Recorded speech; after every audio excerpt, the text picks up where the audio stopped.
Metals more reactive than hydrogen can displace it from an acid, so most metals react with hydrochloric acid and sulfuric acid, for example. This produces a salt.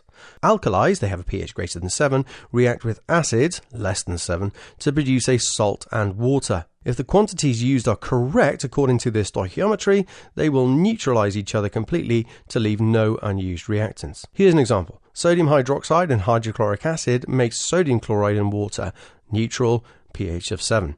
If sulfuric acid is used, a metal sulfate is made, nitric acid, metal nitrate. These salts are left in solution, that is dissolved in water. When any substance dissolves, its ions partially dissociate, as does the water actually, into H+ and OH- ions. We can obtain solid crystals of a dissolved salt by warming gently so the water evaporates. Titrations are only for triple. This is how we deduce the concentration of an acid or an alkali. We use a glass pipette to measure out a known volume of alkali and put it in a conical flask with a few drops of an indicator like methyl orange. We put the acid of unknown concentration in a burette above the flask. We open the tap and let it drip into the flask slowly while we swirl it. When it turns pink, we close the tap, and if it stays pink after we swirl it, that shows that neutralization has occurred. You can also do a rough titration to get a rough value for the volume needed to do this, then do another and then add a drop at a time near the end point to get a more accurate value.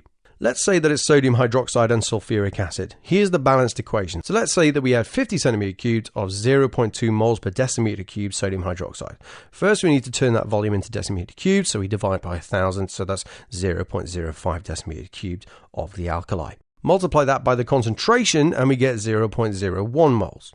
From the stoichiometry of 1 to 2 for the acid and alkali, we can see that we need half the number of moles of acid to neutralize it, so that's 0.005 moles of acid needed. Now we can use our actual volume of acid measured. Finally, we just calculate the concentration by doing moles divided by volume, that's how we converted it, which gives us a concentration of 0.4 moles per decimeter cubed.